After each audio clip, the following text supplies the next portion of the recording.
Good morning. It's Saturday morning. Coming to some burl. This is a cherry burl. Trying to decide how to cut it so I can make a bowl out of it. I have a hole here, but the hole is tight at the bottom. Like it's hardwood at the bottom. I'm thinking maybe I cut it straight across here, down at the pith, and make a bowl out of it in this area here. All right, so I'll have a hole in the bowl. It's not for soup, that's for sure. Anyway, the first thing we got to do, not the first thing, but one of the things we have to do is we have to get the bark off. As much of the bark off as we can. All right, so I just use a screwdriver or whatever I can to get this off, but this one seems to be pretty hard on. The problem with leaving the bark on it is when I turn it, the bark comes off like a projectile and it hurts. So I like to get as much off as I can. Well, there's a lot of inclusions in this one. This one could be a dangerous one to turn. And that's the other thing, safety wise, the burls, when they have a lot of these little divots in them. See these divots here? This is a big one. But when they have these are bark inclusions. So what happens is the bark folds in on itself inside of these, and then it leaves a hole because the wood can't grow past the bark. So I'm expecting to see some problems with this, but I can't get any of the bark off, so I'm gonna have to turn it as is. I'll wear a pair of gloves and my shield and hope for the best. But man, she's some hard. Other than the inclusions, it looks like a good burl. So I'm going to cut along this line here.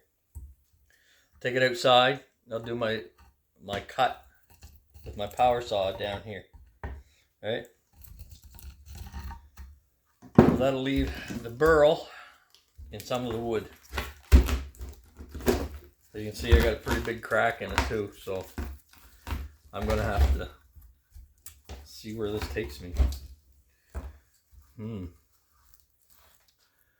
Not sure. Through to here. Well,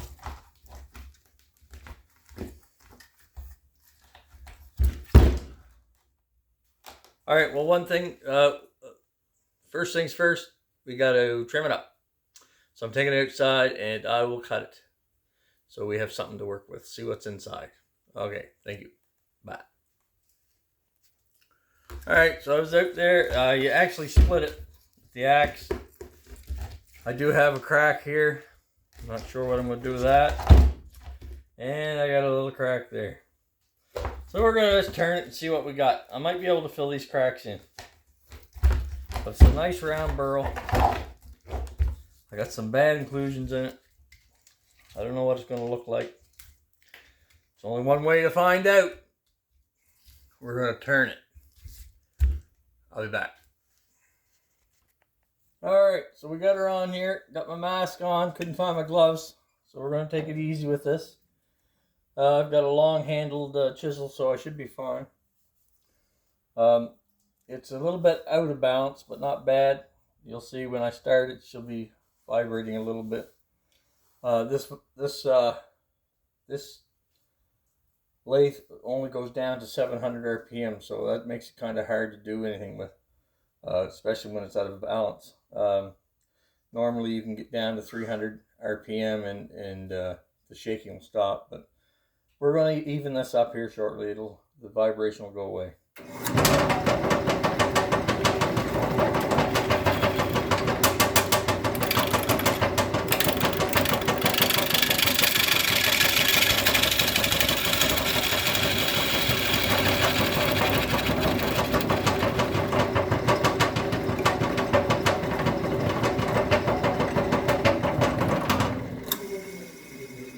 Got to bring up the tool rest a little bit.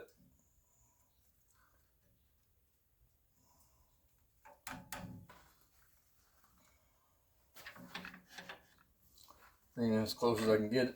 Now what we're going to do is we're going to try to put a tenon on the bottom end of this.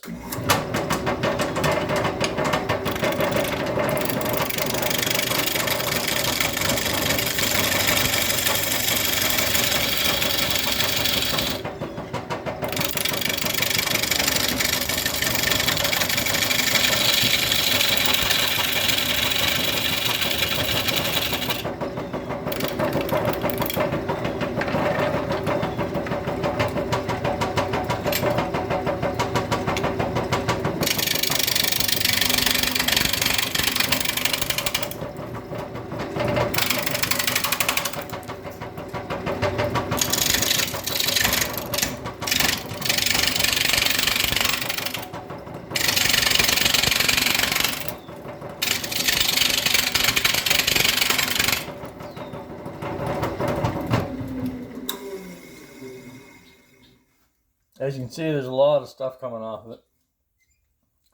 You see, we're starting to see some of the wood here now.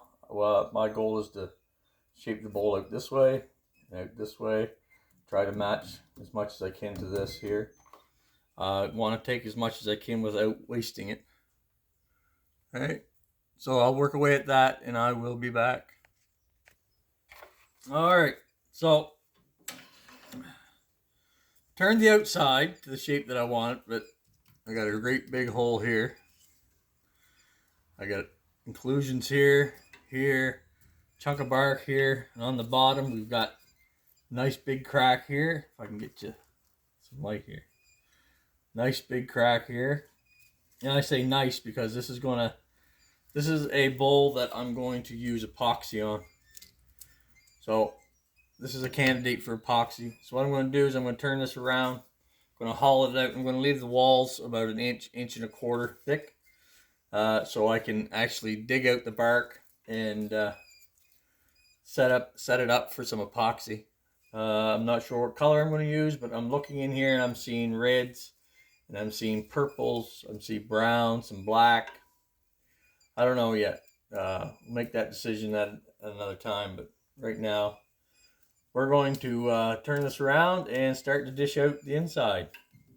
I got a good tenon on it. A lot of the times see we have one inclusion here in the tenon, but I'm grabbing it from the outside and I think this is going to be strong enough to hold it.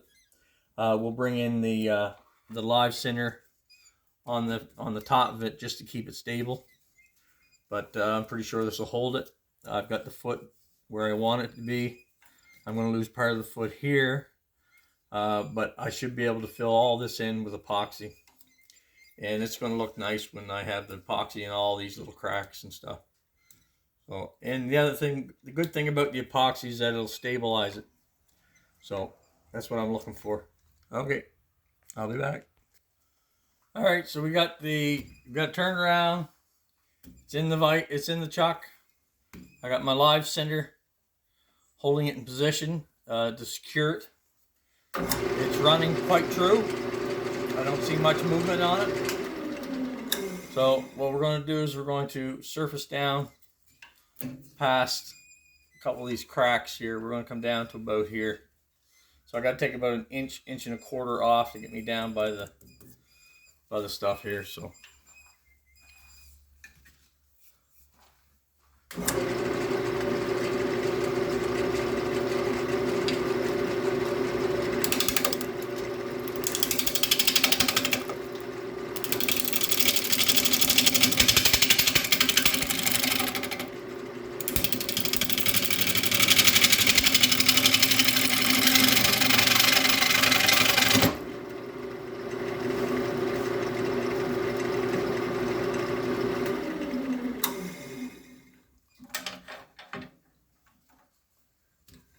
Move our tool rest up.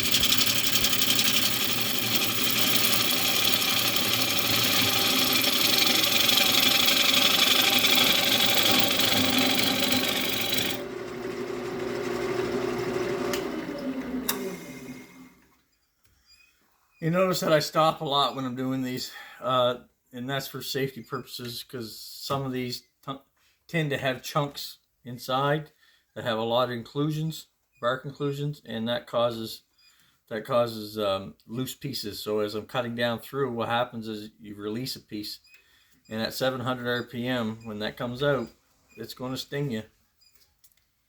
So that's why I'm always stopping, and I'm always checking my work to make sure I'm not causing any issues.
See where we're at?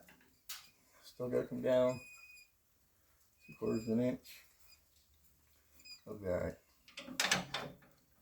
The biggest crack, I think, is 3/4 of an inch. Yeah. So we're going to take it down to below the crack.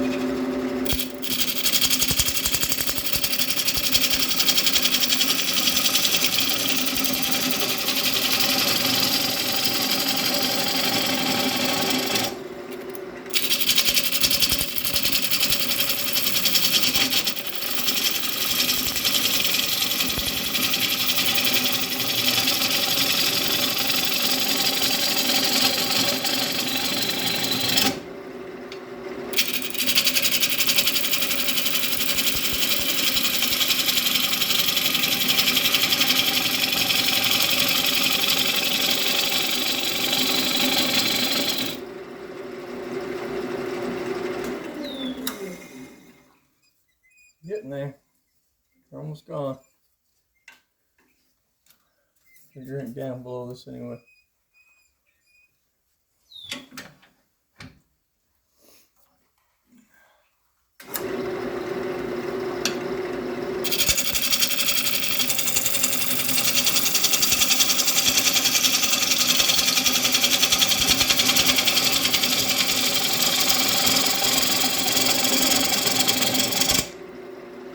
Alright, I'll be back.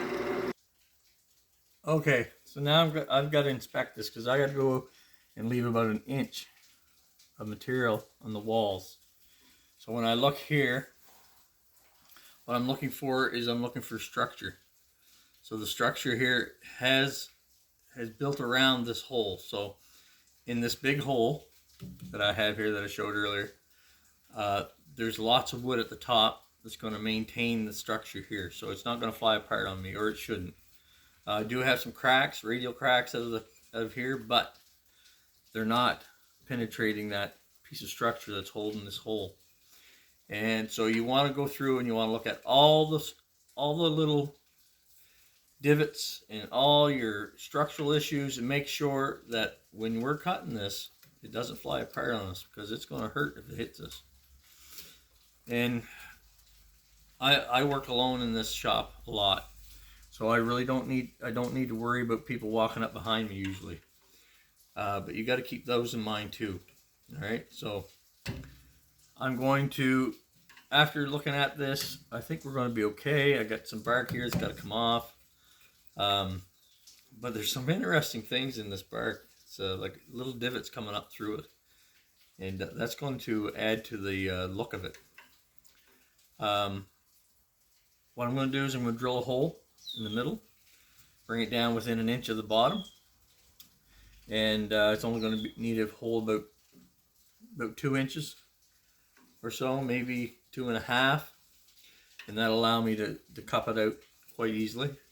Then after that, we've got to look at taking all the bark inclusions out of it, setting it up for epoxy, mixing our epoxy, and pouring it. And it's a good day to do that because it's raining outside and I can't go anywhere anyway. So hold on, we get this done. Okay, so I'm going to measure. Okay, so I want to go in there about 2 3/4. Right, so I'm going to put a mark on here at 2 3/4. And this doesn't move, so my mark is going to be right there.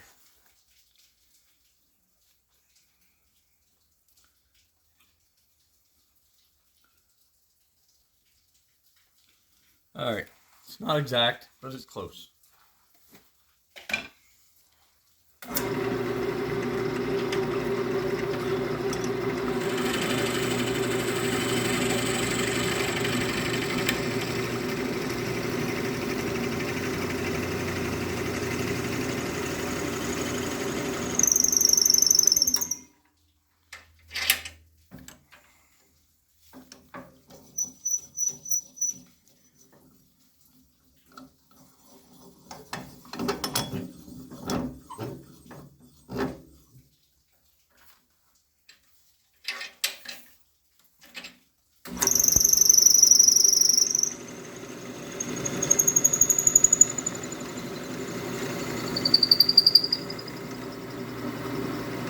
There's 2 3/4.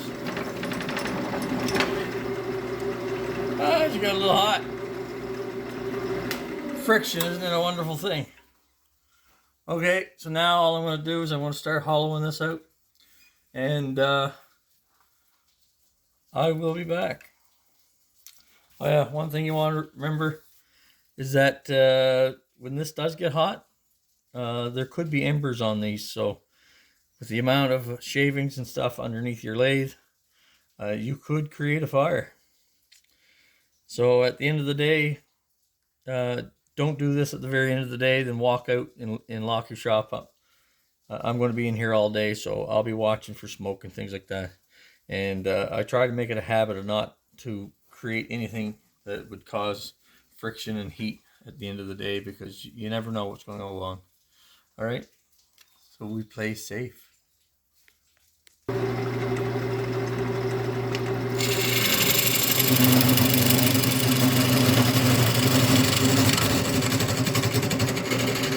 This thing is rock hard.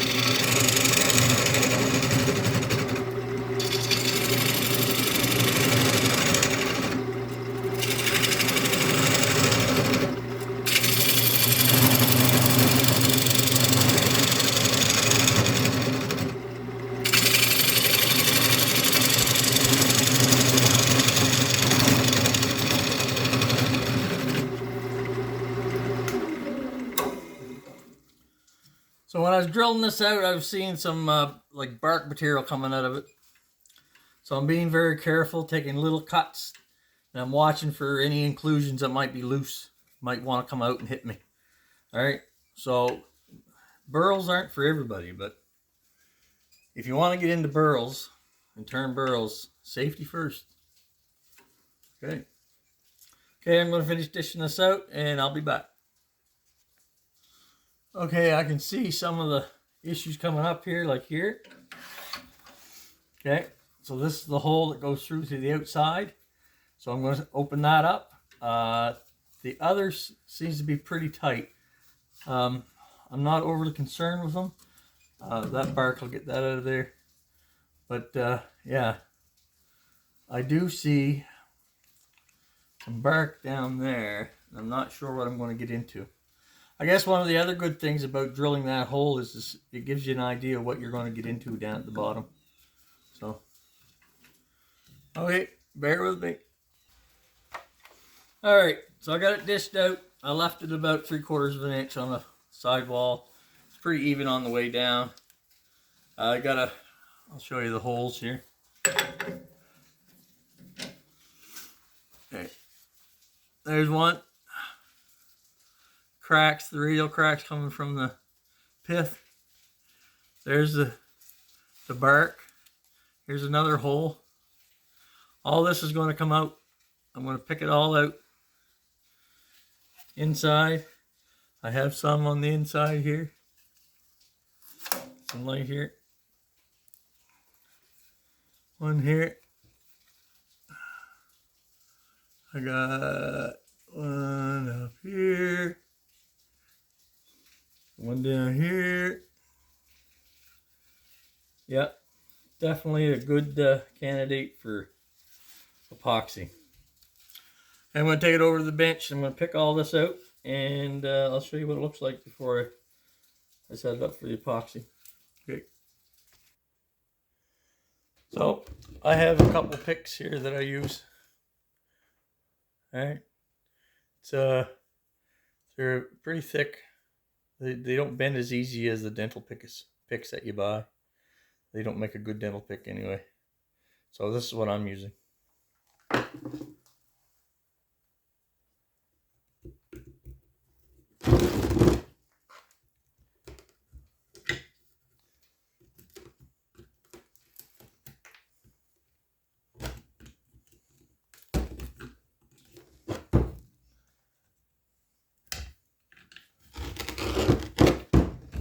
Alright, so you basically just do what you say you do. You pick everything out of it.